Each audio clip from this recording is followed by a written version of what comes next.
Audio 11। स्वाध्याय में कभी प्रमाद न करें। सद्विचारों की महत्ता का अनुभव तो हम करते हैं, पर उन पर दृढ़ नहीं रह पाते।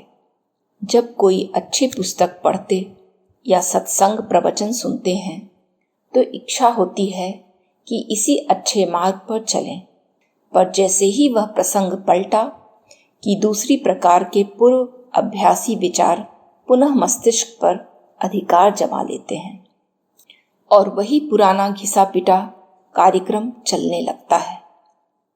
इस प्रकार उत्कृष्ट जीवन बनाने की आकांक्षा एक कल्पना मात्र बनी रहती है। उसके चरितार्थ होने का अवसर प्रायः आने ही नहीं पाता।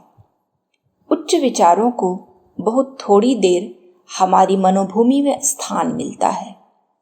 जितनी देर सत्संग स्वाध्याय का अवसर मिलता है, उतने थोड़े समय ही तो अच्छे विचार मस्तिष्क में ठहर पाते हैं।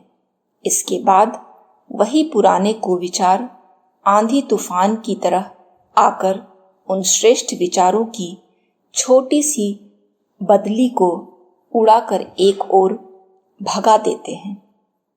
निकृष्ट विचारों में तात्कालिक लाभ और आकर्षण स्वभावतः अधिक होता है। चिरकाल से अभ्यास में आते रहने के कारण उनकी जड़ें भी बहुत गहरी हो जाती हैं। उन्हें उखाड़कर नए श्रेष्ठ विचारों की स्थापना करना सचमुच बड़ा कठिन काम है। 10-5 मिनट कुछ पढ़ने, सुनने या सोचने चाहने से ही परिष्कृत मनोभूमिका बन जाना और उसके द्वारा सत्कर्मों का प्रवाह बहने लगना कठिन है। जैसे विचारों को जितनी तीव्रता और निष्ठा के साथ जितनी अधिक देर मस्तिष्क में निवास करने का अवसर मिलता है, वैसे ही प्रभाव की मनोभूमि में प्रबलता होती चलती है। देर तक स्वार्थपूर्ण विचार मन में रहे और थोड़ी देर सद्विचारों के लिए अवसर मिले तो वह अधिक देर रहने वाला प्रभाव कम समय वाले प्रभाव को परास्त कर देगा। इसलिए उत्कृष्ट जीवन की वास्तविक आकांक्षा करने वाले के लिए एक ही मार्ग रह जाता है कि मन में अधिक समय तक अधिक प्रौढ़, अधिक प्रेरणाप्रद एवं उत्कृष्ट कोटि के विचारों को स्थान मिले। जिसका बहुमत होता है उसकी जीत होती है। बहती गंगा में यदि थोड़ा मैला पानी पड़ जाए तो उसकी गंदगी प्रभावशाली न होगी, पर यदि गंदे नाले में थोड़ा गंगा जल डाला जाए तो उसे पवित्र न बनाया जा सकेगा।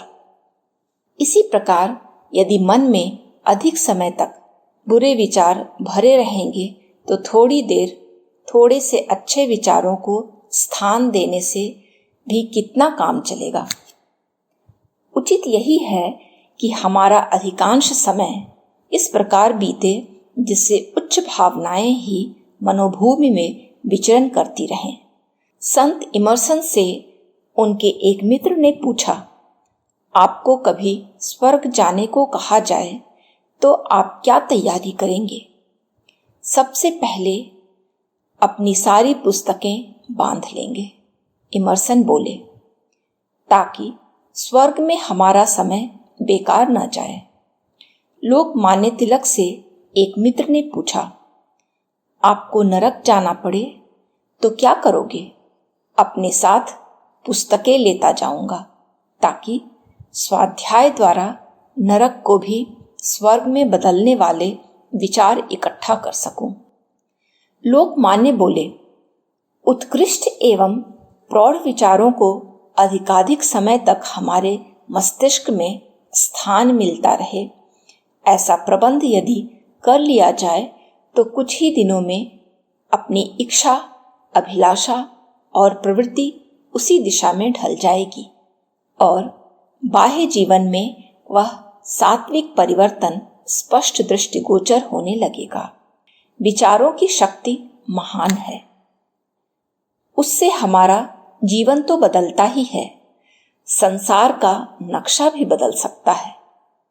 प्राचीन काल की तरह जीवन के प्रत्येक पहलू पर उत्कृष्ट समाधान प्रस्तुत करने वाले साधु ब्राह्मण भी हमें उपलब्ध रहे होते, वे अपने उज्जवल चरित्र, सुलझे हुए मस्तिष्क और परिपक्व ज्ञान द्वारा सच्चा मार्गदर्शन करा सकते, तो कुमार्ग पर ले जाने वाली सभी दुष्प्रवृत्तियां शमन होती।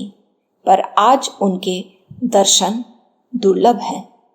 जो देश काल पात्र की स्थिति का ध्यान रखते हुए आज के बुद्धिवादी एवं संघर्षमय युग के अनुरूप समाधान प्रस्तुत करके जीवन को ऊंचा उठाने वाले व्यावहारिक सुझाव दे सकें। आज ऐसे मनीषी कहाँ हैं? उनका अभाव इतना अखरता है कि चारों ओर सुनसान दिखाई पड़ता है। ऋषियों की यह भूमि ऋषि तत्व से रहित हो गई जैसी लगती है। दुर्भाग्य एक और भी है कि स्वाध्याय के उपयुक्त साहित्य भी कहीं कहीं ही दृष्टिगोचर होता है। आज की परिस्थितियों में जैसे भी संभव हो सके हमें ऐसा साहित्य तलाश करना चाहिए जो प्रकाश एवं प्रेरणा प्रदान करने की क्षमता से संपन्न हो। उसे पढ़ने के लिए कम से कम 1 घंटा निश्चित रूप से नियत करना चाहिए। धीरे धीरे समझकर विचार पूर्वक उसे पढ़ना चाहिए। पढ़ने के बाद उन विचारों पर बराबर मनन करना चाहिए। जब भी मस्तिष्क खाली रहे, यह सोचना आरंभ कर देना चाहिए कि आज के स्वाध्याय में जो पढ़ा गया था उस आदर्श तक पहुंचने के लिए हम प्रयत्न करें।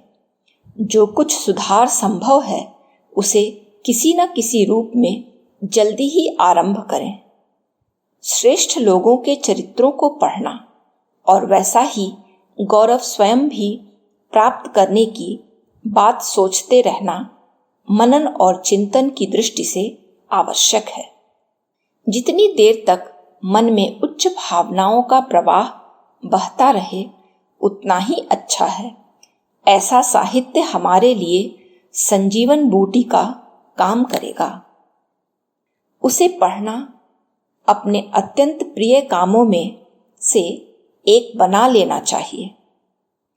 सुलझे हुए विचारों के सच्चे मार्गदर्शक न मिलने के अभाव की पूर्ति सत साहित्य से संभव है। आज उलझे हुए विचारों के लोग बहुत हैं। धर्म के नाम पर आलस्य, अकर्मण्यता, निराशा, दीनता, कर्तव्य की उपेक्षा, स्वार्थपरता, संकीर्णता की शिक्षा देने वाले सत्संगों से जितनी दूर रहा जाए उतना ही अच्छा है। कहीं से भी किसी प्रकार भी जीवन को समुन्नत बनाने वाले सुलझे हुए उत्कृष्ट विचारों को मस्तिष्क में भरने का साधन जुटाना चाहिए। स्वाध्याय से, सत्संग से, मनन से, चिंतन से जैसे भी बन पड़े वैसे यह व्यवस्था करनी चाहिए कि हमारा मस्तिष्क उच्च विचारधारा में निमग्न रहे। यदि इस प्रकार के विचारों में मन लगने लगे, उनकी उपयोगिता समझ पड़ने लगे, उनको अपनाते हुए आनंद का अनुभव होने लगे, तो समझना चाहिए कि आधी मंजिल पार कर ली गई। गीता में कहा गया है, नहि ज्ञानेन सदृशम पवित्र में विद्यते। अर्थात इस संसार में ज्ञान से बढ़कर और कोई श्रेष्ठ पदार्थ नहीं है। यदि इस संसार में सर्वश्रेष्ठ वस्तु तलाश करना चाहें तो अंततः ज्ञान को ही वह श्रेष्ठता प्रदान करनी पड़ेगी। इसे प्राप्त कर सामान्य श्रेणी की योग्यता एवं परिस्थितियों के व्यक्ति अत्यंत उच्च कोटि का स्थान प्राप्त करते हैं। ज्ञान को ही पारसमणि कहा गया है। लोहा पारस को छूकर सोना बन जाता है या नहीं? पारस कहीं है या नहीं? यह बातें संदिग्ध हैं, पर ज्ञान रूपी पारस स्पर्श कर तुच्छ श्रेणी के व्यक्ति ऊंचे से ऊंचे स्थान पर पहुंच सकते हैं। यह निर्विवाद सत्य है। जिस ज्ञान को संसार का सर्वश्रेष्ठ पदार्थ कहा गया है, वह ज्ञान विद्या ही है। स्कूली ज्ञान तो करोड़ों मनुष्यों को है, उससे थोड़ा बाहरी विकास तो अवश्य होता है, पर आंतरिक महानता किसी की नहीं बढ़ती। आत्मनिर्माण की, चरित्र गठन की, सत्प्रवृत्तियों की भावनाएं जागृत करने वाले सद्विचारों को ही सच्चा ज्ञान कहा जा सकता है। यही जीवन को सफल बनाने वाला सर्वश्रेष्ठ पदार्थ है। इसे प्राप्त करने के लिए हम में से हर एक को शक्ति भर प्रयत्न करना चाहिए। संसार के सर्वश्रेष्ठ तत्वज्ञान को प्राप्त करके जीवन सफल बनाने, उसे श्रेष्ठ दिशा में विकसित करने के लिए स्वाध्याय ही प्रधान माध्यम है। इसलिए स्वाध्याय को एक आवश्यक धर्म कर्तव्य माना गया है।